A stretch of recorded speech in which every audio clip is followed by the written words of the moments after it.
Okay, welcome back to my live stream of Errant Kingdom. I apologize for not streaming yesterday. I remembered earlier this week, like Sunday, that I had promised my aunt I would do something for her. And so I was gone most of yesterday, and by the time I got home, I didn't want to do anything. I just wanted to turtle. So once I realized that I would be gone a good portion of Wednesday, I was like, okay, I'll stream Thursday. So here we are. The revamp When the Night Comes, the same company who did this game, Errant Kingdom, is supposed to be out next week. So I've been thinking about what to do because I definitely want to stream the revamp because it's partially voiced, and since voice actor has one of the best voices I've ever heard, it makes me melt. But I don't want to interrupt streaming Errant Kingdom. So my solution was both. I will continue to stream Errant Kingdom on Wednesdays, and then once the revamp is out, I will start streaming that on Sundays. And depending on what happens, where I'm at in terms of streaming each of these days, I will probably switch to Call Me Under once that comes out. It depends on where I'm at in terms of Errant Kingdom and When the Night Comes revamp. Or I may switch back to doing just one game at a time. We shall see. But for now, we shall continue with Errant Kingdom.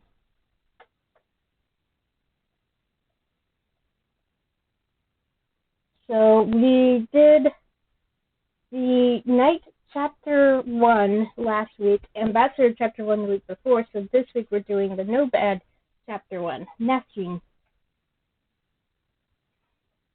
This one. That's the very beginning of the storyline. So now we're doing the Nomad Chapter 1. Because I thought about continuing with Errant Kingdom and then just picking up with When the Night Comes once I finish with Errant Kingdom.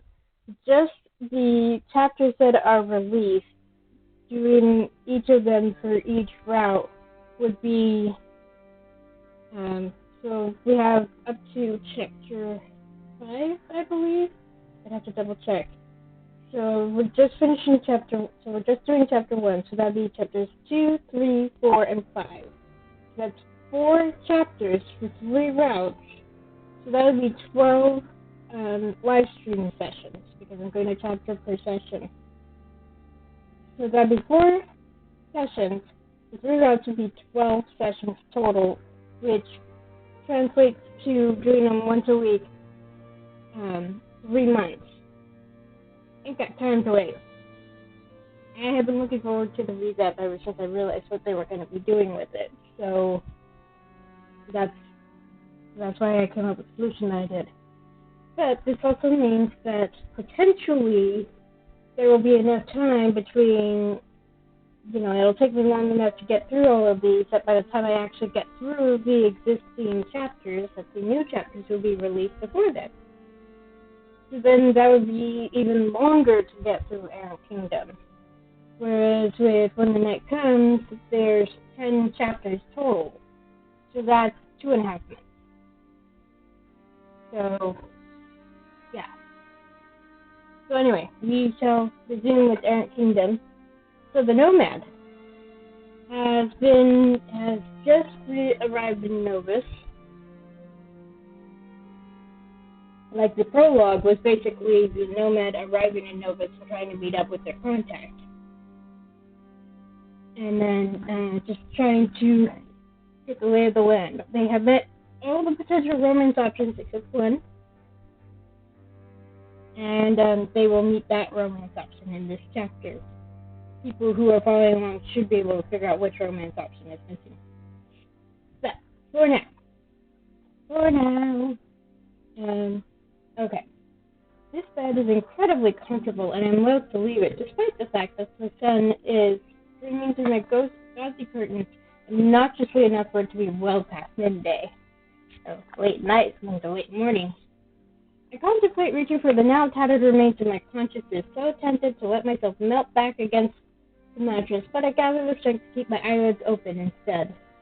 I don't really have the energy to care that I slept this late after the night I had. Yeah, I feel ya. I got to bed late Tuesday night, so I woke up late Wednesday, and it just throws my timing off for the entire day. Well, the whole day I had, actually.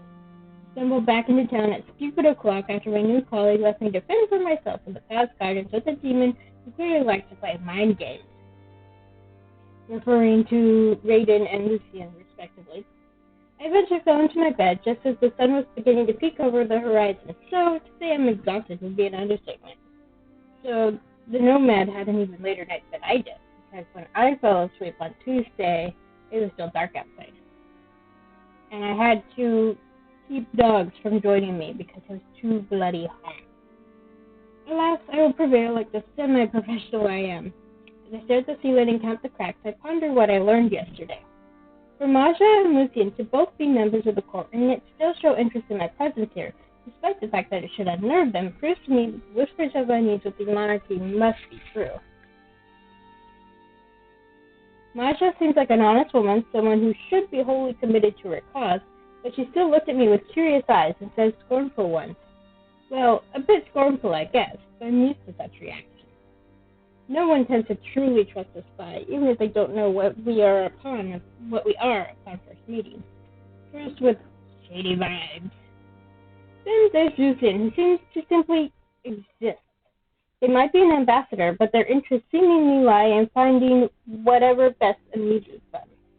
Their strange camaraderie with Raiden speaks volumes, and Maj's obvious disdain for their association with him tells me that my new colleague isn't exactly well liked within the palace walls. You think? Or anywhere. It's clear that I need to get to know each of the players and their story a bit better, find out how they tick and where their loyalty truly lies. So, after everything that happened, I feel the unrest is a cover-up for something bigger. The king and queen have lost control. We're going to go with the first one. There are whispers of unrest upon everyone's lips, and yet I've not really seen any sign of it in my time other than a failed attempt at assassinating the monarch. I'd love to know exactly how that encounter fell so flat on its arse if the assailant actually got in the same room as them. Maybe it's all just a ploy, a distraction to deter prying eyes from something larger at play, be it within the palace or festering in the underbelly of the kingdom. Regardless, I just need more. More information, more knowledge, more connections. To get them, I guess I'd better move. I drag myself from the warmth of my sheets and stretch out my aching limbs, glad there's no one here to witness my audible groaning. Once my bones have settled back into the rightful places and the haze of sleep has fizzled away, I spot a letter upon the floor right by the front door. My name is scrawled on it mentally, and as I bend to pick it up, I spot that now familiar hand of the serpent symbol stamped on the parchment. Tonight we finally meet. We will find you. Stay close. Well, I suppose I do love getting ominously summoned by a faceless entity upon waking. Who doesn't? I still have a few hours to kill until nightfall, so I guess I should do some exploring.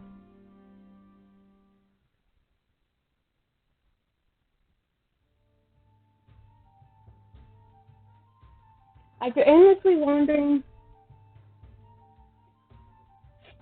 around town for the last hour and having absolutely no luck in acquiring information on the whereabouts of a certain ex-Knight commander, I finally found a cabin that I was starting to think was just a rumor or a ruse to get rid of me.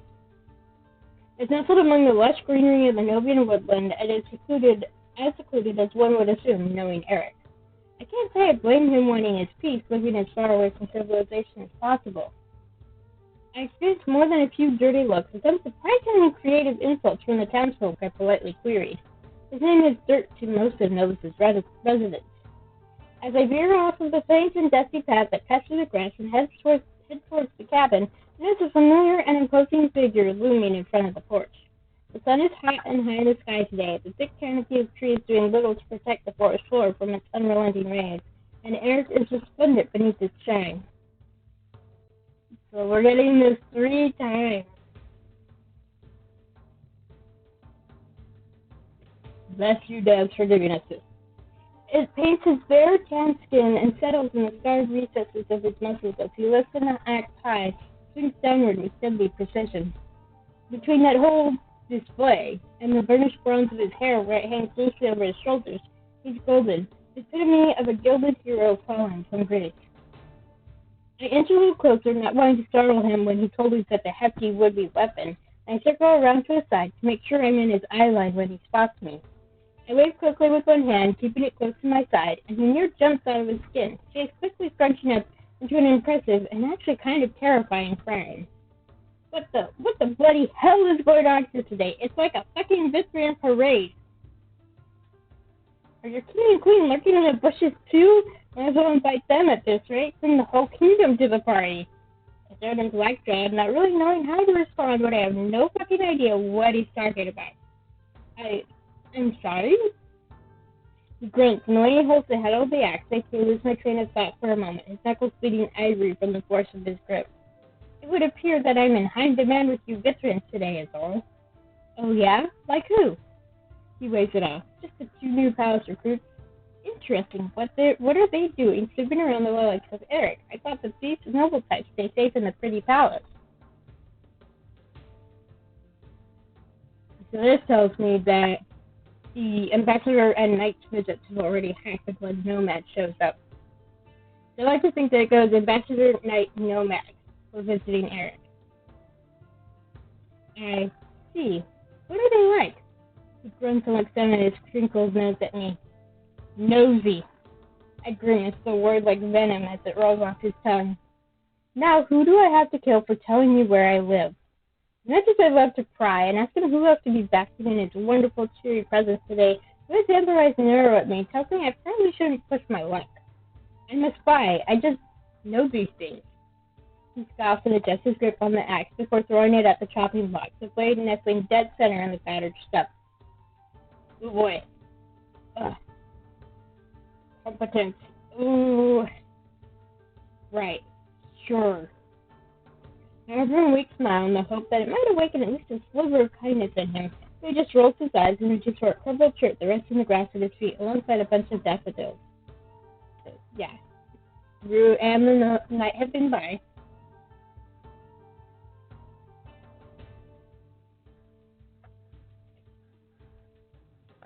So, offer to leave. Tell them to give you a chance. Or flirt. Just like with Ambassador and Knight, I'm gonna flirt every chance I get. Because I can. I watch with disappointment in my eyes as he goes to slide his arms into the shirt sleeves and the words are falling off of my tongue before my brain can stop them. Don't worry about getting dressed on account of my presence. I really, really don't mind. He pauses, the soft fabric sliding back towards his hands as he lowers his arms a little. Then comes the pointedly cocked brow. Is that so? And he's blushing. He scratches the back of his head, a nervous gesture if I ever saw one. I swear I saw his red cheeks turning a deeper shade of pink, but I can't quite tell if it's thanks to my words or the sunshine he's been basking in. I mean, arms. I don't know why, but I just love the muscular arms. The light breeze ruffles his hair, and I can't help but notice how much the summer sun agrees with him, bringing up the honey in his eyes. He's handsome. Any fool with eyes could see that, but he's the kind of handsome that makes you want to fight a dragon to win his favor. He clears his throat and bundles his shirt in his palms, using it to pat down his sweaty brow on the top of his chest. I try not to swoon. Instead, I clear my throat and find another less enticing thing to distract myself with, and to use my mouth for something other than gaping at him like a lackwit. Pretty flowers. His gaze falls to the bright yellow blooms, and his expression softens, a small smile playing on his lips. Aww. Rue stopped by. They're good at that. At what? Knowing when I need them to. He says it was such a pain of profound sadness that I didn't really know how to respond. Anyway, what did you stop by for? Yeah. Well, just wanted to get to know you a bit better, actually. I try not to bluster. I mean it. I'm new here, and you seem like you could do with a friend. He smiles, but it drips with sarcasm. I have friends. Too many, if you ask me. Well, maybe I could do with a friend? I might have believed you if you didn't present it as a question. Whoops. Okay, well, in all honesty, it would be greatly beneficial to me if you'd be open to talking about what happened to you, because I've got this feeling in my gut that it's all connected. Might as well just be straight with him, even though I'm not.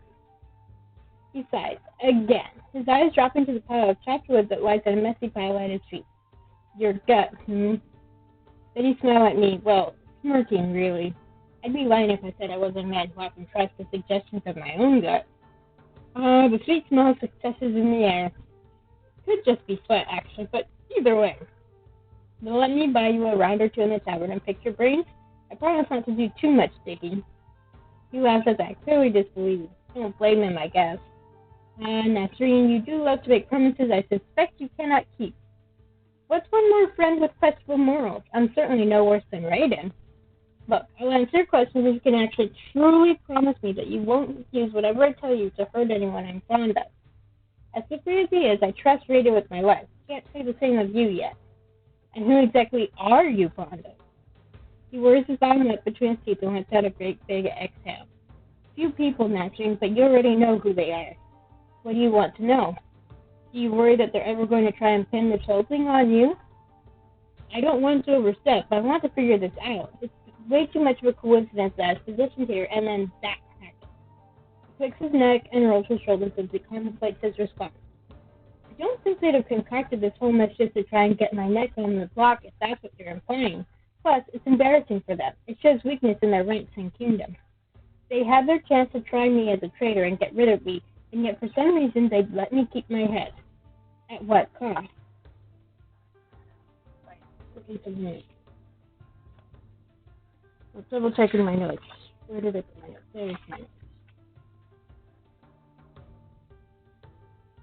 Yeah. As a reminder, Nasreen is using she, her pronouns. Or as I like to say, her, she. Just a little joke. How long do you have? I'm more than interested to hear the story of his discharge, straight from the man himself. I feel like pushing my luck right now when he's only just starting to open up isn't the best idea. So instead he wants to race us, I say, sometimes. I see the tortoise and the hare. You don't strike me as the type to be into revenge fantasies anyway. Ha, no, I'm not. I'm too old and too tired to be driven by such fickle things. I served my country and I served it well, and for that I can only be proud. Another sad sigh, but this time his broad shoulders seemed to relax a bit. I could have served it longer had I been smarter, had I not been blinded by the seemingly perfect life that I had. But... He pauses, looking wistfully off into the tree line. But I trusted everyone a little too much, it would seem. Besides, Livia has things under control, I think. He's frowning, so I'm not sure how much he believes that. All I know is this of Novus grace her with, and none of them are exactly kind or with just mentions of joy and roses. 1 second.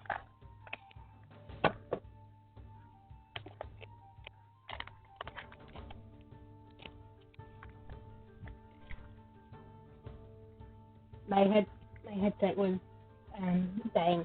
You need to plug it into charge. What's Livia like? A simple enough question, I assume. But by the way, he stares blankly at me, almost as if looking straight through me. I may very well be horribly wrong.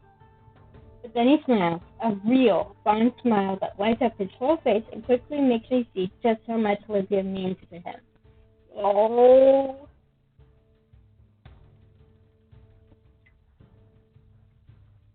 She's scrappy, smart, and so bloody stubborn that you can't help but admire her. Yep. Her passion to become a knight rivaled every other recruit, even when she was tiny, put the rest of them to shame. However, like she's my own flesh and blood, she may as well be. Oh. All she ever wanted was to be her hero, like me, she said. He huffed at that, his smile long since melted. And now I'm not sure she knows what she wants. I did that, made her doubt herself, what it means to be a knight, and that's something I can't forgive myself for. Oh, honey. I can't help but wonder how each individual involved will tell the story and if we'll ever get the real one. If Eric even knows the real one. I suppose talking to Masha and the Knight Commander herself may be the only way to get that question answered. How much does the story change with each different set of lips that narrates? Exactly. You haven't met her yet, I gather. He's smirking. Why is he smirking? I've heard stories about her. Very brief ones. Saw her in a crowd. That's it. He laughed, deep and gruff. Well, good luck. Her shell is as hard as her armor. Oh, good. I look forward to that. I'm rewarded with another small laugh, but before I begin to feel smug about it, his eyes wandered to his cabin. He gazes longingly at the front door as if he couldn't think of anything better than escaping me and locking the latch twice. I'll go. I have things to do anyway. Right. Sure you do. Thank you for talking to me. I really do appreciate it. Maybe we can do this again sometime. He bends down and grabs the dandelion Drew brought him and rubs one of the petals between his thumb and forefinger. He carefully tucks one of the blooms free from the bunch and twirls it in his fingers before he offers it to me, his cheeks that lovely shade of pink again. Oh. Thanks for knowing when to give a man his space. I take it and tuck it behind my ear. He laughed, smiling brightly. Like I said, thank you for humoring me. With alcohol next time. You're buying. Try to suppress my smile. I feel like I successfully wrangled the bear and convinced it to be my friend. Of course. Bye, Eric. I turn and head back along the path I came, hoping I can actually remember my way. Cast Eric a glance over my shoulder before I'm too far away to see. He's gathering his axe, his shirt, but most importantly, he's still clutching those flowers like a lifeline. He smiles at them, bringing them to his nose and inhaling deeply, his eyes closed. Content, if only just for a moment. Oh. I don't know him well yet, but it's nice to see. I think he deserves it. Happiness, that is. Make a mental note to ask her what other flowers he likes. The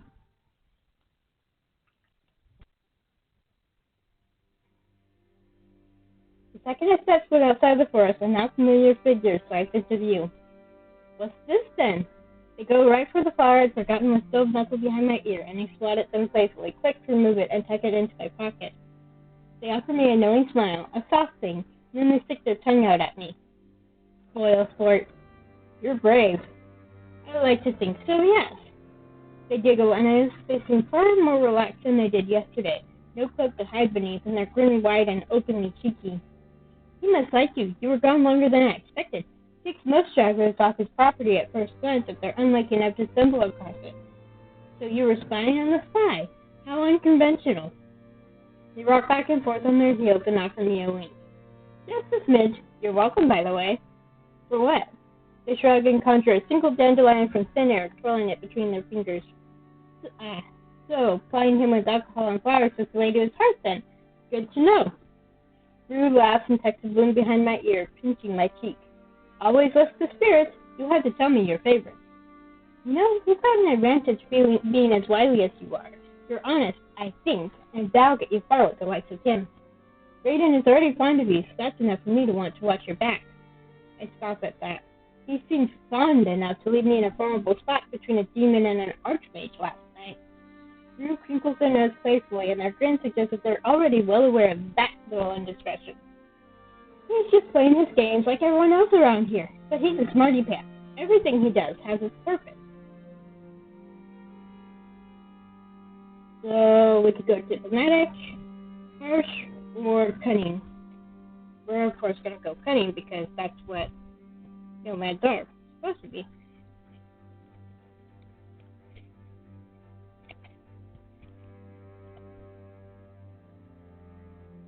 I smirk, knowing full well after my time with him last night that there's a lot more to Raiden than he would have most believe. Or maybe that was just his intention. His games, the showmanship of his existence. Maybe it's all to see if I can figure out who he truly is. Just another test. I'm starting to think there's more to him than meets the eye, than what he wants everyone to see. Rue grins from ear to ear, flashing those sharp teeth as they nod once, with feeling. You're smart. Like I said, no wonder he likes you. He really does have a funny way of showing it. I've known him nearly his whole life, since he was a tiny little thing made of bones, and even then he was full of brass. That's just his way of emoting? Yes, emoting. They wink at me, and I can't help but smile. So he's always been like that. He shines a bit brighter now. He's been through a lot. I can't find it in me to complain about it, even when he's buzzing around my head like a fly. I'm just glad to see him smile, you know? What he does doesn't bother you? You don't seem like the type to condone killing as a career. Rue shrugs, a frown pinching their brow. Many are in no position to judge. We all have our secrets, but Rai is, and always has been, open about what he is. He's kind to those that matter, and does what he needs to survive. Some don't have a choice depending on the hand they were dealt, and his was bad. Real bad. A kingdom like this is no place for little ones that have nothing and no one. It chews them up and spits them out. Wish I could do more, but sometimes all you can be is a friend. I guess I can relate to that. Maybe I should have some patience, however hard it might be when his goal seems to be to goad me into punching him. I'll cut him a little slack. I guess we have more in common than most. Rue nods enthusiastically, clapping their hands. But, they pause mid-clap, eyes wide. But, if he leaves me high and dry between a demon and an archmage again, I'll have some choice words for him, and they won't be very nice ones. Rue lets their hands fall to their side and smirks at me, clearly unbothered by the fact that their friend left me in a sticky situation. Of course they're not bothered. Which means, guessing you already knew about that then? They shrug like it's the most obvious thing in the world and press a finger to their lips as if to shush me. I have a habit of knowing things. I'm beginning to see that. You can't be scared of Lady Maja. She's quite lovely and very kind. Not a bad bone in her. Plus, she wears the nicest dresses. Always so shiny. Oh, yes. They sigh dreamily, gazing up at the clouds. Another choice. She does seem lovely. She does seem to like me. We'll go with the first one because kind of flirtatious. There's no denying that the Grand Archmage is quite lovely, as Rue puts it. I was in her presence for the briefest of moments, and I still found myself enthralled by her. She is indeed very lovely. I'd like to get to know her more, but I'm not sure if I'll be granted the chance. Rue tucks at me and steps forward to place a hand upon my shoulders. So turn that frown upside down. It's clear that Rue is the one in the know around here, so I decide to take full advantage of that fact and pry about another total fucking mystery. Do you know Lucian, Ambassador Veritas? They wave me off with a flick of their hands, snorting uncouthly. I know of them, sure. They might be at the market later if you're looking for an inn. Market? Why would they be there?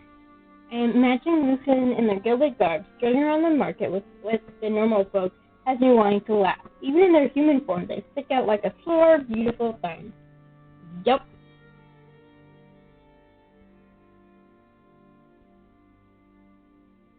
There's some fancy pants event or something? I might stop by. I like the tiny cakes. I smile at them sweetly in the hopes that if I show interest in the trivialities that seem to favor over more serious matters, they might decide to open up a little to my hopefully subtle inquiries. Tiny cakes are very good. So this event, is it invite only or can anyone turn up and indulge in, don't say spy things, tiny cakes? Rue purses her lips in an adorable contemplation and looks his guys for an answer. Well, some of the more palatable past folk are going. Oh?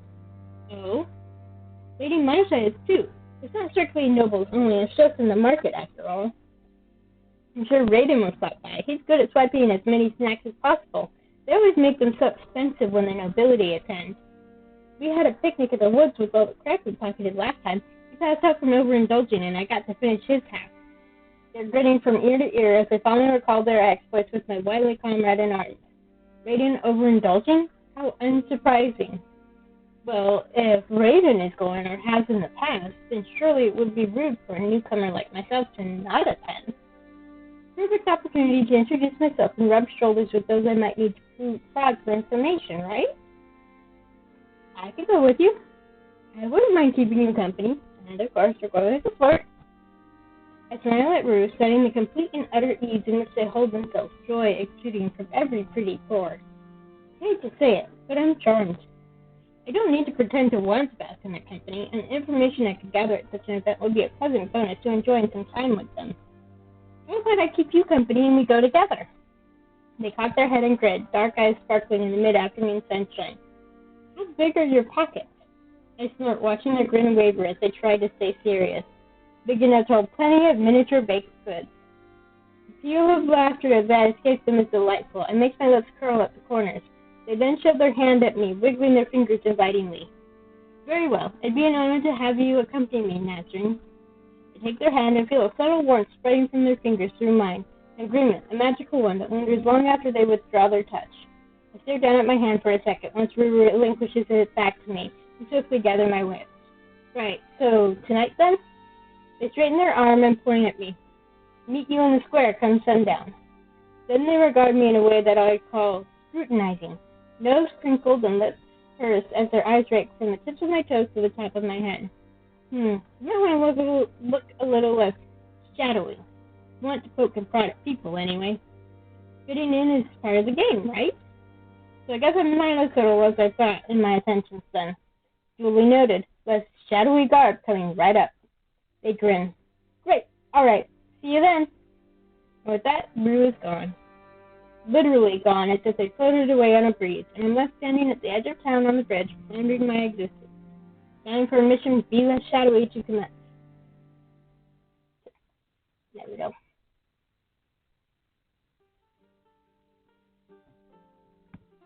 I dragged myself from the enticing allure of my unmade bends once I've changed into something a little less comfortable than my usual gear. However, you bet your backside I still have a dagger and a few knives strapped to my person in some undisclosed, hopefully discreet, places. You can never be too careful. The market isn't far from my humble abode, and I glance up at the stars as I go. The moon is full and silvery in the sky, bathing Novus' central square in a splash of white that seems to wash away the cracks and crumbling stonework of a kingdom secretly hovering on the brink of ruin.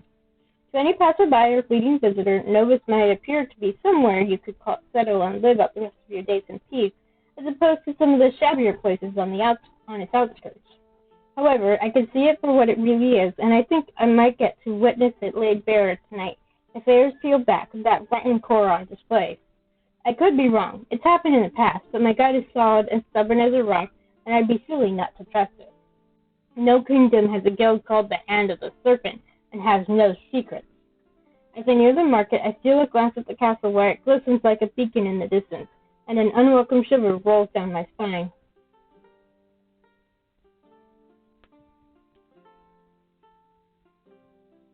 I've not visited the market properly yet, so when I arrive, I see it decked out in colorful bunting and full to the brim with patrons. I can't really tell if this is normal or simply a result of the solo event. There's a tavern band playing jaunty tunes in the corner, people tossing coins into the bucket they have laid out in front of them, and a tiny crowd gathered as they clap along to the melody. I'm immediately handed a mug of some nondescript liquid by a red-faced gentleman and spot Nemesis' familiar stern face from behind the table that he appeared from. I give it a sniff and, yep, that's booze, the kind I imagine Eric guzzling, strong enough to strip paint from your walls. I keep it in my clutches as I head deeper into the crowd, noticing that everyone has one. I want to keep my wits about me, try to refrain from indulging.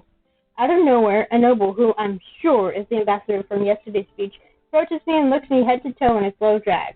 They then shove an empty mug at my chest. Refill this, would you?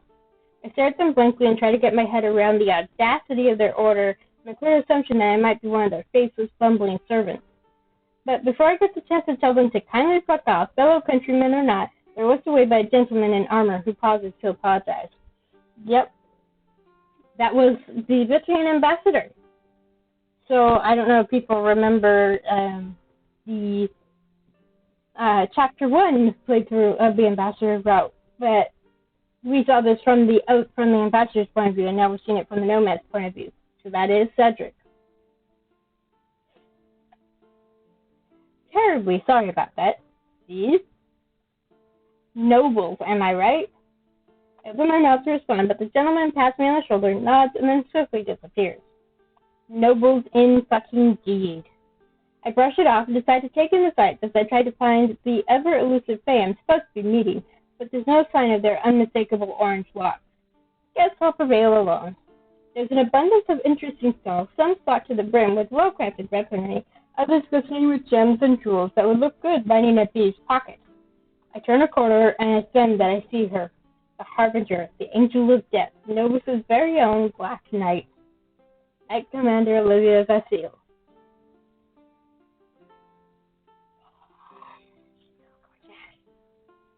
It takes me a moment to recognize her. She would almost look vulnerable were it not for the sure hand that clutches the sword, still proud of place at her hip, despite the distinct black of her impressive obsidian armor. Though she still donned her signature splash of red, a long cape trailing behind her like a river of blood. She definitely looked softer and nowhere near as stern and polished as she did just yesterday at the speech. almost approachable. Her ice blue gaze cuts right through me when I step forward, moving into her vicinity, and I swear the hairs on the back of my neck stand to attention, saluting her as I approach. I'm not really thinking about what I'm doing, but all I know is that I must talk to her. She's practically a target. Now, in the night, Chapter 1 playthrough, the night actually saw this moment when someone walked over to join Livia. That was Nomad. So they are encountering each other, seeing each other, but they're not actually interacting. She's also an integral part of this whole debacle, the almost daughter of the disgraced noble knight and the fierce and reportedly ruthless commander of the kingdom's army who strikes fear into even the bravest of men. But now all I see before me is the young woman who Eric spoke of with such a gentle fondness I can't seem to find it in me to be as afraid of as the whispers say I should be. I take a deep, steadying breath and politely clear my throat as I come to stand beside her. She pays me no mind, and I think she might be purposefully avoiding my gaze, but it feels like she simply doesn't expect anyone to actually talk to her. I can see why. There's a very clear perimeter around her, and I'm not entirely unaware of the many sets of eyes that fall upon me in the whispers that follow. One of those eyes is Night. Gossipy bunch, aren't they? Her eyes flick to the side to observe me for a fleeting moment before she frowns and turns her attention back to the nothing she was staring at before. The way her fingers tighten around the pommel of her sword certainly doesn't go unnoticed. I don't mean to intrude. I hope you don't mind that I stand here. She jets her chin defiantly, still not making eye contact. You may stand wherever you wish. This is going to be more difficult than I anticipated. She may not be wearing her armor, but there's still a solid shell around her, just like Eric had warned. Are you here on official business? Now she looks at me, and now I feel the full weight of that icy gaze. I stare at the rigid furrow of her apparently easily outraged brow, and hope Novus ignores all of my terrible indiscretions and shows me some mercy. I'm sorry, but who are you exactly? I clear my throat again and offer her my hand with a smile that shakes at the edges. Natchine, it's a pleasure to meet you, my lady.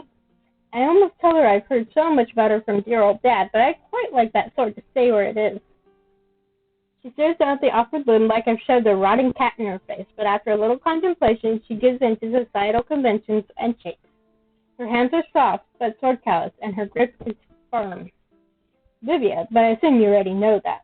I nod as we drop our hands, hers going straight back to its home upon her sword. I do, yes, and thank you for your service to our kingdom. She cocks an eyebrow. You're from Novus? I hate that it's obvious that I'm not. I'm not, but it already feels like home. She makes a quiet sound under her breath that could be taken as agreement or disbelief. Probably the latter. Probably. Are you here alone? She sighs heavily, apparently conceding to the fact that she might as well talk to me. I accompanied my Archmage Olayinka, but she quickly became indisposed. Indisposed? A rather enthusiastic merchant swept her away. Everyone is always so eager to talk to her when she visits. As lovely as a small talk is, I wonder how quickly she'd get that sword pointed at my throat if I started asking questions about the assassination. 101 ways to get yourself killed by a beautiful nightmare. I love that.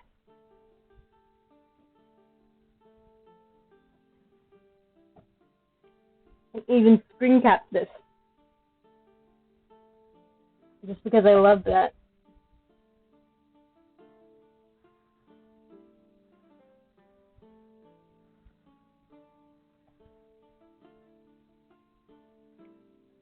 You're not concerned for her well-being after, I waggle my eyebrows and immediately regret it. Another fucking habit that Radiant seems to have imprinted on me. She nearly rolls her eyes, I think, but Lady Vasile was clearly taught good manners because she stifles her disdain beautifully and with grace. Our dear Archmage is perfectly capable of taking care of herself, but of course I'd have implored her to ignore the man if I suspected he was any threat to her. Her lips curl the edges, but her smile is far from friendly, more like condescending. Are you questioning my judgment, Natchine? I shake my head profusely. I'd never do such a thing. I'm simply trying to make conversation. She narrows her eyes at me. What is your occupation? Make something up, fast. I'm a merchant. Change the subject. Oh, surely you don't want to hear about my boring life? Her narrow-eyed gaze gracefully melts into a sarcastic little smirk. Don't I? And why not? Because it's boring. I think she laughed, a tiny puff of air escaping her nostrils before her expression shifts back into something neutral with practiced ease. Fair point. Then I spot an elegant figure cutting through the crowd, and Livia does too, if the way she straightens up is anything to go by. The blue silk and subtle golden shimmer of her gown makes many heads turn as she passes, and she approaches Livia with a gentle, almost timid smile. She cut a relatively imposing figure last night in the chapel, but I suppose even though she's familiar with Livia, the Knight Commander could still intimidate the best of us. But then Marcia spots me, and her smile quickly morphs into a frown. Terribly sorry about that. The gentleman insisted I meet his daughter, who he believed to have some magical talent. Did she? Marcia shakes her head, her eyes still on me. Unfortunately not. I don't think I'd have the time or patience to teach the poor thing either. Then, in a move I didn't entirely expect, Marcia offers me her hand, a delightful smirk crossing her features. I don't believe we've met. Clever girl. So we're gonna play along, or flirt? Duh. I smirk right back at her and take her hand, pressing a kiss to her knuckles. I don't believe we have. The name is Nashing, my lady. It's truly a pleasure. She quirks an eyebrow at me, apparently amused and not at all surprised that I'm playing along. I suppose she doesn't want Livia to know she's talking to questionable individuals like me, intruding within the palace walls. I don't entirely blame her, and I'd be lying if I said I wasn't grateful. That sword looks awfully sharp. Charmed. I see you're enjoying Livia's company. Livia does roll her eyes at that, at Marcia specifically. I open my mouth to respond, but I don't get the chance. Livia all too eager to interrupt me. Are you eager to return to the palace, my lady? Clearly it's Livia who's eager to return to the palace, a new kind of nervous energy rolling off her in unsubtle waves. I'm quite enjoying being out of there for a little while, actually. It's been suffocating these past few days. Do remember you aren't working, Livia. It's okay to have a little fun once in a while. Livia opens her mouth to protest and then stops. Something akin to a pout, or at least close to it, forms on Livia's lips. I get the impression that her and Marcia are far more familiar than just simple colleagues. If she's practically raised by Eric, does that mean Marcia is something of a parental figure to her, too? I know little of the finer details of Marcia and Eric's relationship, other than the fact that he seemed regretful when speaking of the way things ended. I do not mind waiting for you if you want to continue mingling. I will escort you home when you're ready. Marcia doesn't seem to observe that Livia is clearly quite keen to get the fuck out of here and back into her armor, I assume. Instead, the maid swipes a glass of red wine from a passing tray with eager hands. She has a quick look around, her shining curls bouncing around her shoulders, and then her eyes are lighting up as he lifts... Okay, that's a typo. As she lifts her hand and waves politely at someone I can't quite see. Ah, I spot Lucian. I'd better go and rescue them. I see a gaggle of seamstresses fawning over them. They won't be pleased. The archmage seems to be in her element here, practically glowing, and she grabs a handful of her dress skirt and hikes it up, stopping it from dragging in the dirt. She turns as if she means to leave, but not before pausing and glancing between us with a concerned look plastered on her lovely face. Would you like to accompany me, Olivia? Ah, giving her an out from having to suffer my presence, then. Olivia tries to slowly look at me out of the corner of her eyes, but fails miserably, her whole body tensing when she shifts her chin. She then shakes her head like a child would if questioned by a parent, and I get a better sense of their dynamic in an instant. No, I'll stay here. Clearly she begrudges her choice, but I suppose she sees me as a better alternative to the demon. Interesting. Marcia offers her a clipped, almost sympathetic smile. Very well, I shan't be too long. And then off she goes, heading back into the crowd from whence she came, casting Livia a few glances over her shoulder before she disappears entirely. Livia is standing still as a rock, but she did technically choose my company, so she seems to care for you a great deal. Are you close? She frowns at her toes. I suppose you could say that. It's good that you had company through Sir Eric's departure. I present it as a statement instead of a question, secretly hoping that she doesn't respond or snap my head off. I just want to see her expression, how her body language changes. She looks at me studiously from beneath her lashes, her face not quite friendly, but not as fierce as I anticipated. I mean, that must have been tough, losing your mentor and Marcia, her lover. There's a feeling that her eyes are dissecting me, like the sharp point of her sword is twisting and poking at the soft shell of my facade. Justice was served, and the crowd made their decision. I do not have time to dwell on such things, and I certainly don't need anyone's company. Somehow I don't quite believe her, no matter how hard she tries to sell it. I apologize if I offended you. That wasn't my intention. I hide the smile that threatens to curl up my lips. This was easier than I thought. The three of them are terrible at hiding their feelings, and it would seem that they truly are each other's weak spots, as I suspected. Right. And suddenly I see a blob of ginger hair in the distance. Rue hovers near the food stalls, eagerly shoveling things in their mouth. Olivia has risen up in front of me, tells me that I've well and truly gotten all out of her that I'm going to for now. I'm satisfied in knowing that I'm at least a face that she'll recognize next time I get the chance to interact with her. I can continue to chip away at that wall she has built up, another around her if needed. Let's find an acquaintance in the crowd that I'm supposed to meet up with, if you'll excuse me. Olivia nods was, looking a little relieved at the news of my imminent departure. So, are we gonna flirt? Yes, we are. I let myself smile at her now, open and as friendly as I can muster. I do wish she would relax. She's quite lovely, and I can only imagine how much lovelier she would be if she were to smile. It was a pleasure to meet you, Olivia. I reach for her hand as I had upon greeting her, and she hesitates for just a brief moment before tentatively offering it to me. I refrain from kissing her knuckles, but I keep eye contact with her through the gesture. She near crushes my fingers in response, and I immediately regret being gentle. It hurts, but in a good way. I do hope we see each other again soon. She clears her throat and averts her gaze as she lets her hands settle back by her side. Her fingers curl inward, and I see the delicate traces of a subtle flush sweeping across pale cheeks. Indeed, enjoy your evening, Nasri. By the time I get to Rue, I watch them waving off that ambassador who insulted me earlier, and I make a mental note to spit in their drink if I ever see them in the tavern. Not that their type would ever dare to lower themselves to visit such an establishment, I assume. If only they knew. And I believe this is another CG that we get on all three routes.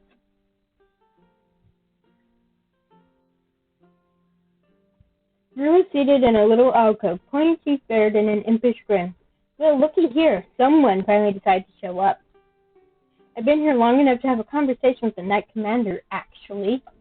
I should have known to look near the food to find you. Rue snorts and brushes their hands off on their trousers before jumping down to join me on the ground. Turns out I didn't need your pockets anyway, managed to steal away plenty of snacks. They rise up onto their tiptoes, already towering above most of the crowd when they are not actively trying to be taller, and they crane their neck to get a good look at the place where I just stood. So how did that conversation go, They curl their fingers around my wrist and lift my arm up before letting it flop back by my side. You don't miss a trick, do you? I see you have all four limbs intact, so that's a plus. She was pleasant-ish. Rue hums and lowers her heels back to their normal 6 feet. Oh, to be 6 feet tall. Or to be 5 feet tall. I am small. Don't sound too excited now. I did tell you she was a hard nut to crack. You actually didn't. Oh, look!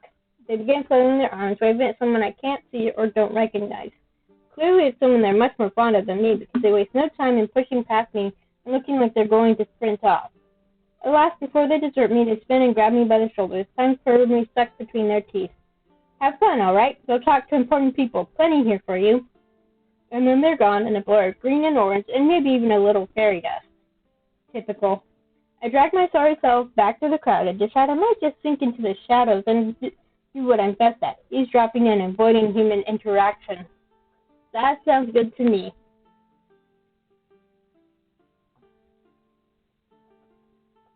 I settle myself and tease out the part of me that enjoys these sorts of functions for secretive reasons. I wrap it around myself like a cloak, and gods, I miss my bloody cloak. It seems like fate has other plans for me. I turn to escape and find myself face to, chest. Lovely. I turn my eyes away from partially bared tawny skin and find myself locking eyes with a piercing silver stormy gaze. If it isn't Nasreen. Masha stands beside them, still nursing a glass of wine. Lucian has one too, and I suddenly feel a horrible sense of deja vu washing over me. I gather my wits and stand tall, offering them a smile. Hello. Lucian regards me and smears a half-hearted smile against the rim of their glass before they finish up the dregs and set it aside on a random table. You seem to have a habit of turning up in places you're not invited, don't you? There's no malice behind their words, just that typical semi-amused complacency they seem to wear so well. It certainly suits them, but I guess most things do. I just stumbled across this actually. I have no idea what the festivities are even for. Marcia smirks as she shares a knowing glance with Lucian. That's a little gathering for merchants to show off and convince the kingdom that their goods are needed here is all. Nothing of importance. Lucian chimes in, raising their hand to their mouth as if to whisper, but their words aren't quite enough for them to be a secret. That was to be planned before, you know. God forbid we cancel plans and remain safe in our gilded tower, right, my lady? Basha chuckled softly in agreement. Keeping up appearances, I suppose. Of course, humans do love to act like nothing untoward has happened in such perilous times. Anyway, what have you been busying yourself with, other than breaking and entering? Talking to our dear Knight Commander, actually. Lucian's brows rise to their hairline at that little tidbit offered so graciously by Masha. How valiant, a bit of an imposing presence, isn't she? Masha swats her arm and taps under her breath, and I see yet another indicator that she cares deeply for the solemn Lady Vasile. You cut the girl some slack, Lucian. You know I only tease. They wink at me, clearly not teasing. Their lips squirt to just so, curled at the edges like they simply can't help themselves. Masha notices and rolls her eyes, but again, there's no real mirth behind it. She seems accustomed to, or even charmed by the demon's close-fit honesty. She clears her throat and offers me a quick smile, like she's trying really hard to enjoy my presence. I wonder how it can change her opinion of me from strange nuisance to mildly tolerable. Where is your friend this evening? Friend? She mused a little snake. Has he abandoned you again? I assume they both think I'm here on official business by the eager way in which they look at me, as if waiting for me to spill trade secrets. He's not here. I haven't seen him since that, thankfully. I mean it when I say I just kind of wandered here. Masha winks at me. Right. Lucian hums as if they believe me, but something about the sound and the way their face looks tells me they know something I don't, and they very much want me to know that. I throw them a look. Am I missing something? They shrug lazily, still bloody, smirking. Oh, nothing. He was very much is here, though. She can understand why we may not believe your presence here is purely innocent. That bastard. What in the nine hells is he doing here? Is this where the guild means to find me and drag me into their depths? I was kind of hoping it'd be someone other than Raiden. And why do I have a feeling in my gut that Lucian has something to do with him being here? I see no other reason for them to act so smug about it.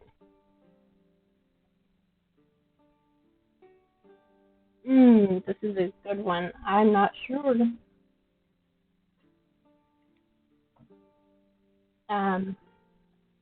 know what I'll do? I have dice. I will roll a dice. And great thing is it doesn't have to be a just odd number means I go with the first one, even means I go with the second one. It's an odd number. It's a 5 on a d6. The first one.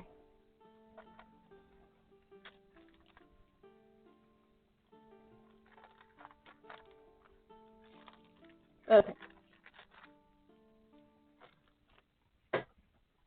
Alrighty. Considering his occupation, you seem to be comfortable with him, and me for that matter. Seems questionable for an ambassador of your standing, far more questionable than someone like me being acquainted with him. Masha's pretty eyes flicker between us curiously, and she takes a delicate sip of her wine. Just enjoying the show. Not that I blame her. I didn't peg her as a lover of gossip, but the way she's taking this all in makes me think I might be wrong. Is it so questionable, Mastery? After all, I'm here talking with you of all people. I say such acquaintances are necessary when part of the court. It doesn't hurt to have friends in low places, you know. Someone dressed in what looks like innocent enough garb approaches Lucian, and they lean down to hear what the stranger has to say. So I tend to see things a little differently, and I can tell in the way that this person holds themselves that they're no civilian. Masha eyes me warily, and I wonder if the cogs are turning too loudly in my brain. I offer her a smile and hope she thinks I'm just humming myself a little tune, as empty-headed as any spy would hope they appear. I know a fellow shadow when I see one. Yep.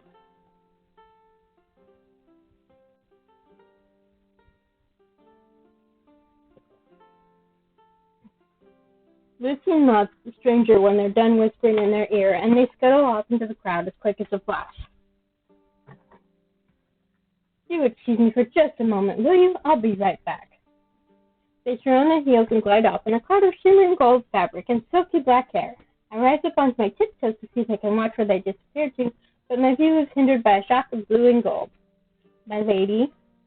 Masha narrows her eyes at me, and I find myself standing back onto the flats of my feet with little hesitation. You are a curious one, aren't you? If you're trying to figure me out, you might be here a while. She quirks her brow at me, and then she's laughing?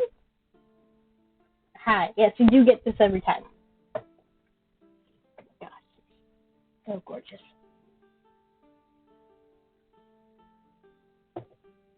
Witnessing Lady Masha Olenka laughing like this is a whole bloody experience. She's usually so prim and proper, her words flowing like calligraphy, and her presence this bright, glittering thing. But beneath all of that is a feeling that she both knows too much and not enough at the same time.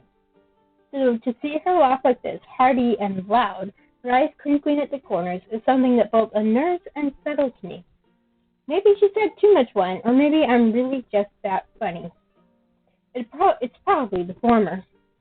It's so funny. You're beautiful. Of course we're going at the part. I said it. We're flirting every chance we get. I can't think of anything else to say other than the compliment that begs to roll off of my tongue. You're quite beautiful, if you don't mind me saying. That makes her stop.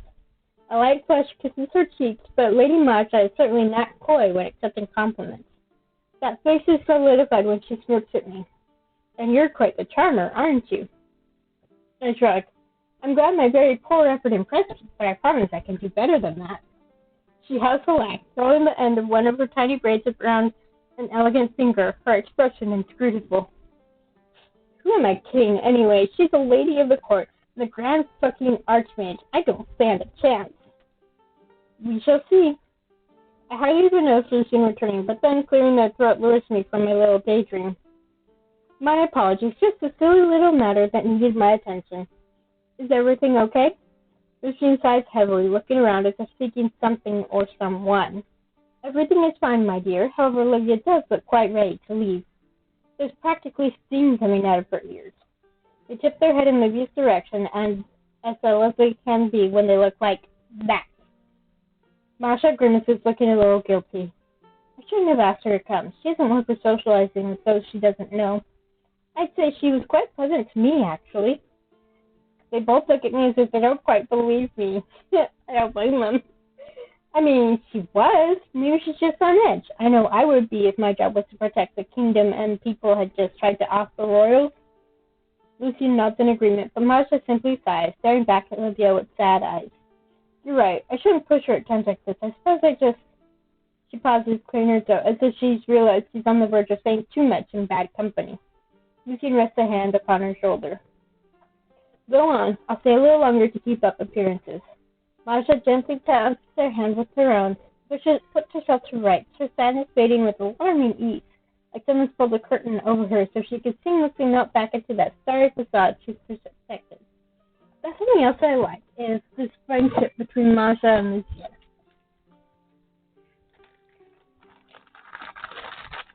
You know, it shows that there's more to Lucian than the simple fop, the foppish aura they give off.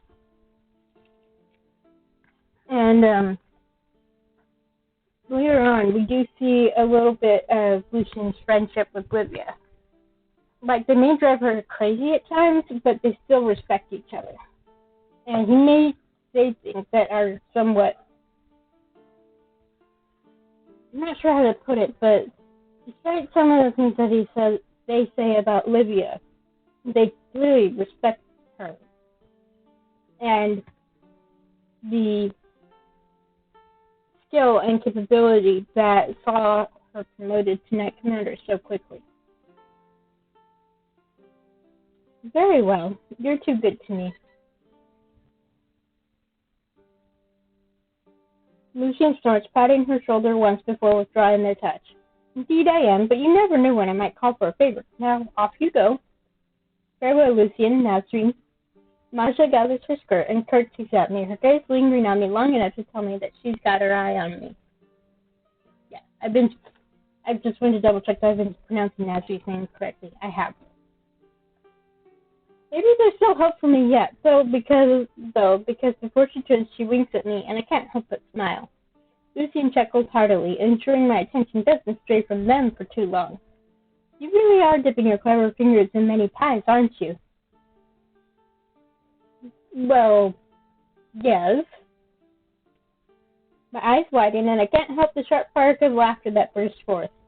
Lucian rolls her eyes, but they're still smirking, clearly not perturbed by my uncouth response or interpretation of what I'm sure wasn't as innocent a remark as they'd like to pretend. Indeed. Gods, you and him really will get along.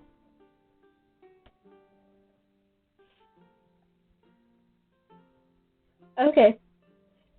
Time to flirt. Again. They would love to comment on Raiden, but...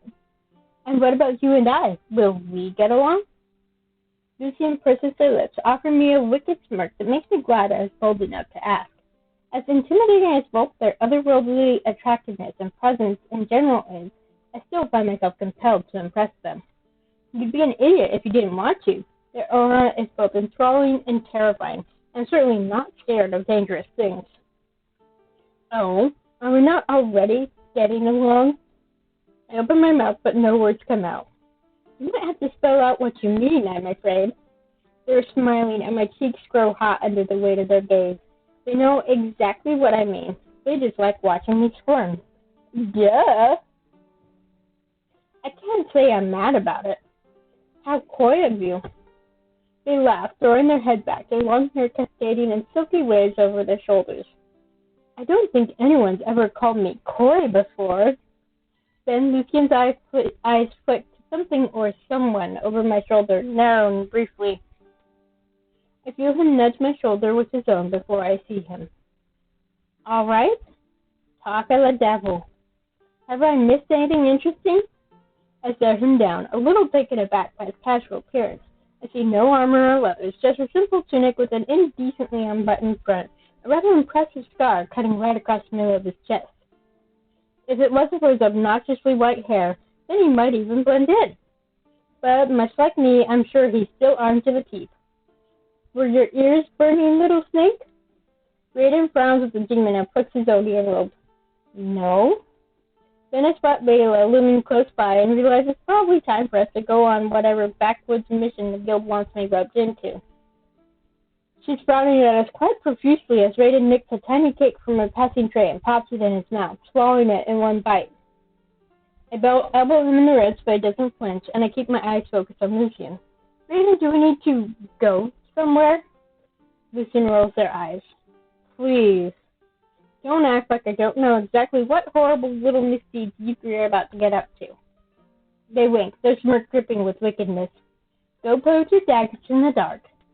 Raiden blushes quite impressively and wipes his mouth with the back of his hand, his cheeks redder than his undershirt. Whatever, Lucy. He reaches out and looks like he's about to either take my hand or my arm, but he hesitates and grins at me instead. Come on, let's dash. Places to go, people to see. Lucian sighs, but their expression is playful and distinctly lacking any real mirth. Do be careful. I might dare to miss you if you die. With another half, Raiden ushers me towards the exit, throwing a scornful glare at the demon over his shoulder. I feel Lucian's eyes on us, even as we push through the crowd. Yeah, so this is where the chapter ended for the Ambassador and the Knight, but a little bit more to go for the Nomad, but we are almost done. The second we step out of the market, Layla pushes herself off the wall she'd been leaning on, her arms folded across her chest. Took you long enough. Sorry, I was interrogating people. Thoroughly. Sure, and the king and queen pay taxes. Gosh, I love Layla. What could I romance her?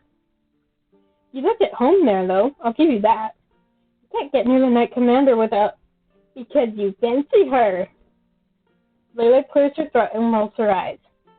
Shut up, idiot. Ah, yes. Sibling love. You do know. It's obvious. Anyway, we have to head to headquarters. Boss wants to meet our new recruit here. She looks us both up and down and shows a very judgy drag.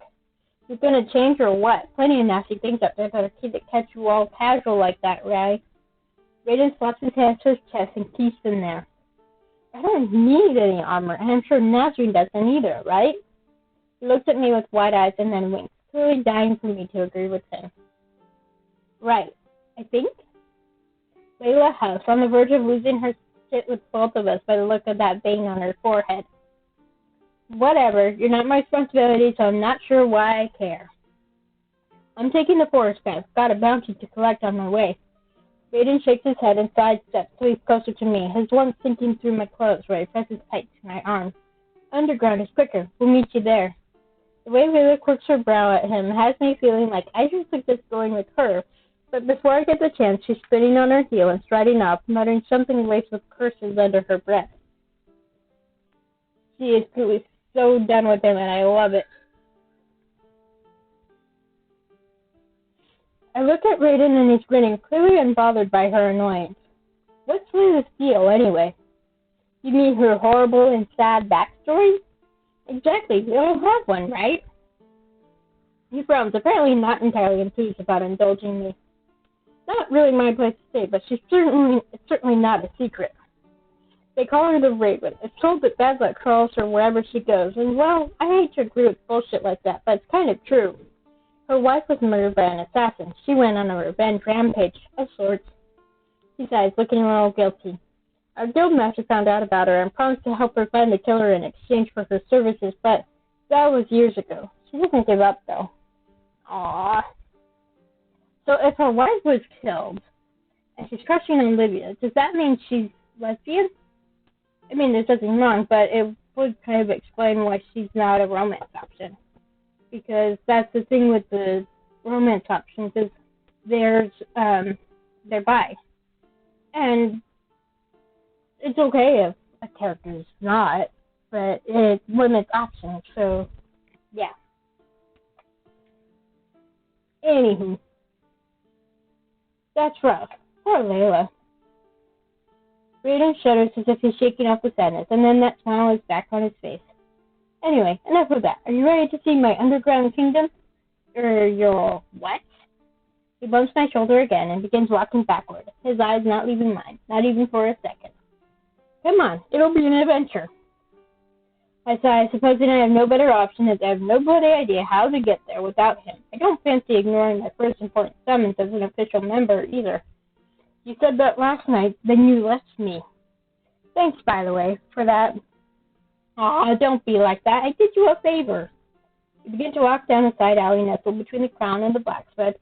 A radiant smile flashes from the darkness as we sink deeper, the light from the moon fading. And then I see nothing, but I do feel a warm hand grasping my arm, dragging me deeper into oblivion.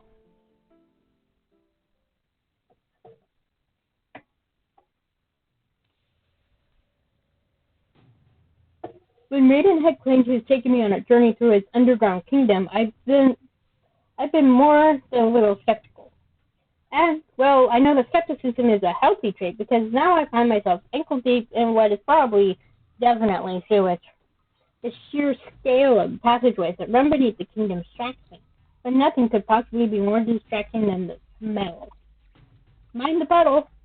Raiden's voice echoes off the wet stone as he gracefully steps out of the path of a steady stream of disconcertingly black water that flows from above. I scoff in his general direction. Which one? Raiden laughs, jumping to the other side of the raised ledge he's carelessly balancing on and making a show of his agility. All of them would be advisable. Because I'm concentrating very hard on glaring at him, I barely avoid stepping in a pile of something I don't want to take too much time trying to identify. Probably for the best.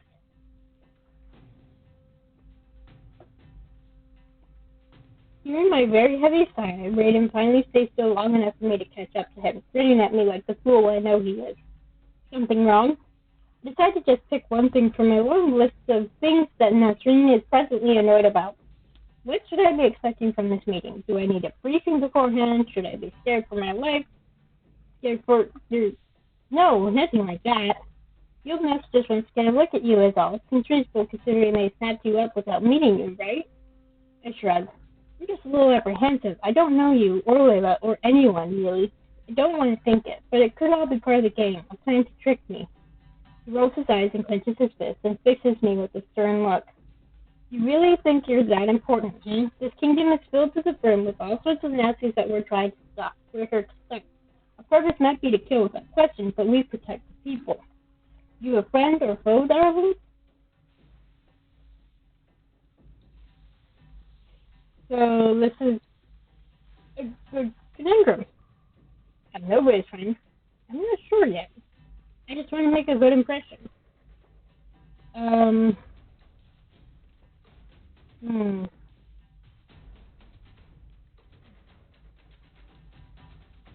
I've grown annoyed that he's being so reasonable. How dare he make sense? Whatever I'm here to do, I just want to make a good impression. If I'm going to be here a while, I might as well make the most of it. That's the spirit. I've lived my whole life not knowing what the fuck is happening at any given moment. You should learn to relax and just live by the minute. I'm still here, so it hasn't failed me just yet. Yeah, but you got a lot of scars, Raiden. Interesting. As long as your dagger isn't sticking out of my back, I'll be cheering you on, alright? Anyway, enough of that. We need to get going. They won't wait for us forever without wanting to get at least a little stabby. Encouraging. He then sticks out his hand and wiggles his fingers, his eyebrows raising high towards his hairline. Come on, don't be shy. I pointedly looked down at the awkward limb. And of course, we're gonna flirt, as you can. He looks so happy down here in the south, and I guess that's because this is where he feels most comfortable. I get it. It's hard to be in the field of work we're in and trying to start to fit in with all the sunshine and roses up in the real world. I suppose I should give him more of a chance than I have, cutting some slack. He might end up being the only person who trusts me. Or my only friend. Scary thought. So, is this your idea of the perfect location for a date or something? It's too dark to tell, but I'm sure his cheeks darken. But then he smirked and his hand still waiting for contact between us. That's a little presumptuous of you, isn't it, Natching? I don't know, you could be using this beautiful, smelly ambiance to woo me. With a burst of laughter, he finally dropped his hand. You would know if I was trying to woo you. Trust me. I find myself more charmed than annoyed. That in itself is annoying. I'm sure I would. You're far from subtle. His responding laugh is punctuated with an inelegant snort, his nose and eyes twinkling. You're actually kind of cute. Damn it. Listen, if you're really curious, I'd be more than happy to share you my idea of a date one evening. All you have to do is ask. We'd have fun, I promise you that much. And it definitely doesn't entail rats and shit. Literal shit. For you? Absolutely not. Then that hand is back before me, his eyes hopeful. I take it. His fingers are warm as they close around mine. And so we continue through the tunnel, him dragging me along like he's scared to let me out of his sight. I guess I should be flattered. Now, come on. I grimace and he notices, apparently displeased with my displeasure. Oh, stop. Please don't be snobby. I thought you were all right with getting a little dirty. Then his smile swiftly returns. Well, it's not like you could say I'd ever take you anywhere. A horrible sewer wandering around in actual shit? Why, yes. Thank you, Raiden. Fine, be ungrateful, but you will get used to the smell soon. Promise. What if I told you I don't want to get used to it? I wouldn't tell him, but I am annoyingly getting used to it. Shut up. This way. I watch him carefully as he moves deeper into the tunnels. I've quickly come to learn his little quirks and intricacies, but seeing him down here is a new base altogether. His subtle stealth and precision of making even the simplest of moves is jarring, and my mind can't help but wander to the fact that he kills for a living, gets away with it beautifully. The tunnel we're traversing opens into an extensive chamber, with a ledge we trudge along The ledge we trudge along, drying out and widening, and thankfully there's no more putrid water beneath our boots. Brayden squeezes my hand where it's still tightly held in his own, stopping his tracks for me to bump into the back of him. Doesn't flinch, apparently transfixed by something else. We're getting there. He puts his fingers to his lips and points at a convenient, shabby alcove, the perfect size for someone to insert themselves into it. Suddenly I feel incredibly fucking uneasy. Brayden? I can see his sharp eyes scanning the area, catching something. Whole body tensing, coiled like a snake. There's too much of an echo in here for any idiot to trick the likes of me. He says it quietly, backing himself against the wall, against me, his arm flung out protectively. I let him do it because he knows better than me here, and strangely, I find myself trusting him. One more scan of the area, then he turns, fast as a whip, his face mere inches from mine. Stay here. Stay quiet. Got it? I nod once and learn to argue when his voice sounds like that, like danger. Got it. Brayden waits, unsheathing a set of impressively sharp and impressive daggers from somewhere under his shirt. Then he's grinning as if he's not about to run into the face of potential danger. I'll be right back. He apparently sees something or someone lurking in the shadows. He catches the advancing body and pins them against the wall, pressing on the would-be attacker's windpipe with his arm. You weren't very quiet, were you? Assassins are supposed to be silent. Wait. Rather impressive knife falls nimbly from the assassin's fingers as Radiant twists her arm to the point of breaking, and he kicks it to safety, sending it skidding straight into the sewage below with a gag-inducing plop. Before I can yell in warning, another assailant materializes in a confusing cloud of black smoke. Their dagger slashes clean across Radiant's side, provoking a sharp cry of pain. I can see he has no choice but to release his catches, but not before he's delivered a terrible, crushing blow to their ribs, rendering them a wheezing, whimpering mess. He spins, second a rather pathetic attempt at slicing his throat, and eventually sinks his dagger into the gut on the upswing.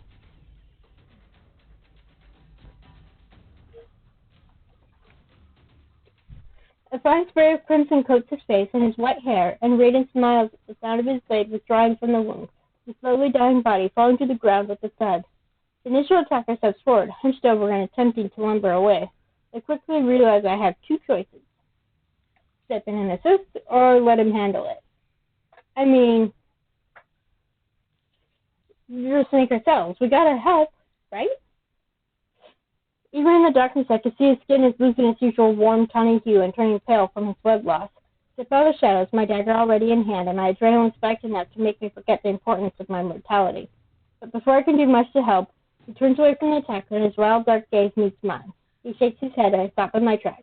Skin stretched taut over my knuckles with how hard I gripped the handle of my blade. Then, in a move that couldn't ever be described as anything other than fucking impressive, he retrieves a pocket knife from somewhere in his trousers and throws it backward with enough force that it makes me wince. It lands in their throat, a perfect bullseye, and the sound of them choking on their own blood quickly fades out as they join their comrade in death. Are you all right?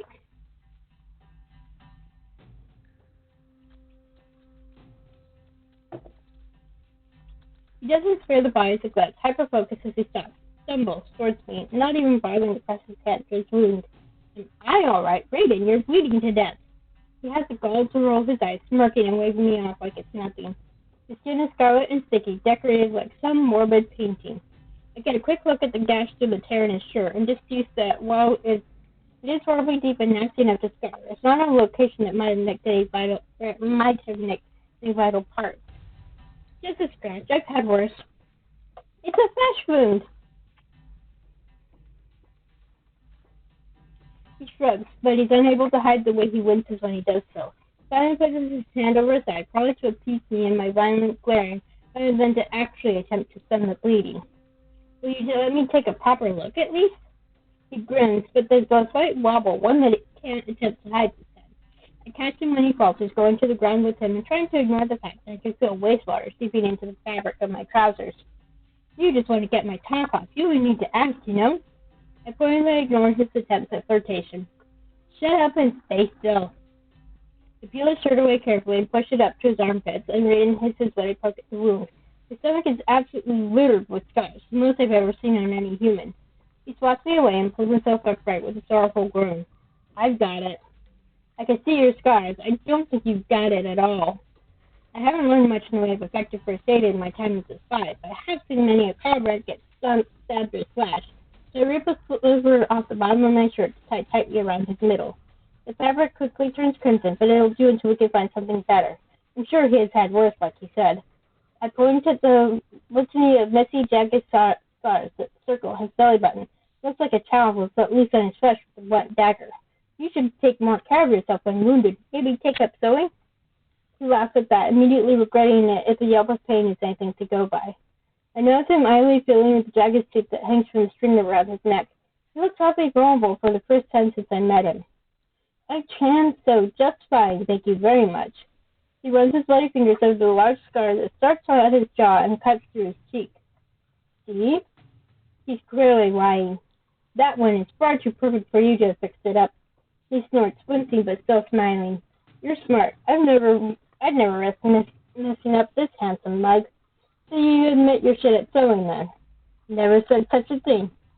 I put a little more pressure on the wound because he clearly isn't going to bother, and I can feel his dark eyes boring into me, burning. Then he groans. Interesting. Sorry, did that hurt? I try to remain serious, but I can't hide the curiosity in my tone. Then he bites his lip, and I think I might have lost my fucking mind. Just a little. Clear my throat and press again. Not quite as hard this time. Just an experimental little push. There's that noise again. An assassin who's into pain. There's a thought entirely unsurprising. Just interesting. Very interesting. He covers my hand with his own and puts pressure on it, hissing through clenched teeth. His cheeks flushed a deep, dark crimson. That's good. I lean in a little, and then he snorts. What? You're cute. Have I told you that yet? It's not. You're cute. That's the blood box talking. No, arsehole, what the fuck are you two doing? I turn and find Layla stalking her way on steady feet, her eyes quickly taking in the bodies that surround us. The water runs red at my feet, and I can't tell if it's from them or from Raiden. My fingers are sticky with his blood, despite the pressure I put on the wound. That much I know. She crouches down beside him and rests her hand upon his shoulder, frowning but looking at him with undisguised concern. What have I told you about wandering around without your armor on, you splendid moron? You probably saw you swarming around the market like a fucking lit-up target, just begging to be tailed. Raiden scowls weakly. It's a 5-minute trip, plus handled them just fine, didn't I? He pointedly looks to me for backup. The bodies say yes, but I press a little harder on his wound and he near growls. Point taken. Also, ow. She sighs. Look at the news you've made, little snake. Layla slings his arm over her shoulder and hauls him off the ground, holding him steady as he finds his footing. I situate myself on his other side and do the same. Wow, I'm the world's luckiest man. Truly, look at us. He knocks his head against mine, then Layla's. Hey, look at us. Layla huffs. What the fuck are you rambling on about? I cast her a glance as we begin to move. Her quick stride hard to keep up with while dragging 6 foot of assassin along. I tip my head towards the corpses. Who are they, anyway? Layla shrugs as well as she can, with Raiden draped over her.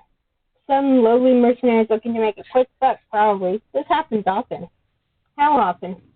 The length of the list of bounties on this one's side is longer than most, matching. He's a wanted man 10 times over. Right, good company to keep, then. I brush it off and decide to keep my questioning for a time when he's not actively bleeding to death on my tunic. Where are we taking him?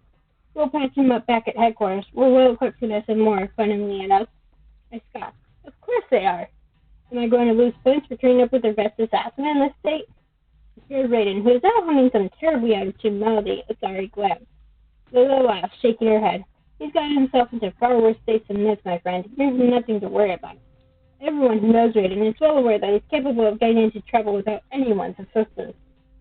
Would you kindly stop talking about me like I'm not here? Layla rolls her eyes and covers armor, casting a apologetic glance across Raiden's droopy body. You'll be fine. Just be yourself. I grimace. That's easier said than done. I'd rather not be perceived at all. Here. He comes to a stop in front of what looks like, well, a wall. Layla removes Raiden's arms from around her shoulder and helps me prop him against the wall, squeezing my shirt with winged fingers. I watch as she methodically counts the bricks, then she removes the pocket knife from her boot, presses the point of the blade to the tip of her finger, drawing blood. She presses the digit against one of the bricks, and I hear a quiet hiss, followed by the scraping of stone. Couldn't she have used his? He's got plenty of it all over him. She shakes her head, smiling. Has to be mine. This is magic that cannot be fooled. Then a gentle flash of light, and the perfect outline of a door appears. The bricks retracting, revealing a long and winding tunnel. Come on. Well, here we go then.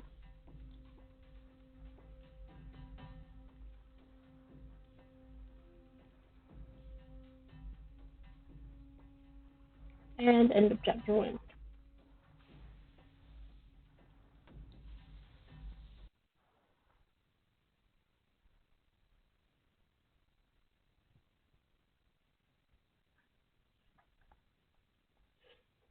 So that's the end of today's stream. I have this one, I love it. So there will not be a stream this coming Sunday.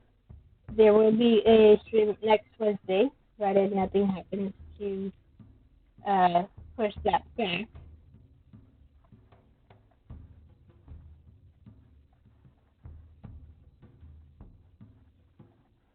And next week we will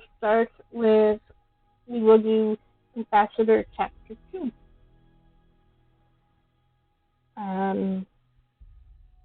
I believe Lucy mentioned that Jousting tournament when they talked to the ambassador. So that's what we'll be doing in the Chapter 2 is the Jousting tournament. By the way, we have a wanted poster here. That's for Raiden. I can't quite read it. But it's really funny. Call Me Under, this is of course referring to their upcoming game that should be released later this year. It will be voiced. So next week, Ambassador Route Chapter 2. And then the Sunday after that should be the start of my second stream, which will be the revamp of When the Night Comes. I will not be romancing Piper in that one. I will romance someone else, because I've already done the Piper romance, so it would be lovely to hear her voicing those lines. So I will play that myself. I will probably actually play through at least Piper's romance on my own before I start streaming the game, just because I'm impatient. I really have nothing else to do. But I don't want to stream every day. I got other stuff to do. But anyway, so that's it for today. I hope you all have a great rest of your week. And I will see you all next time. Take care.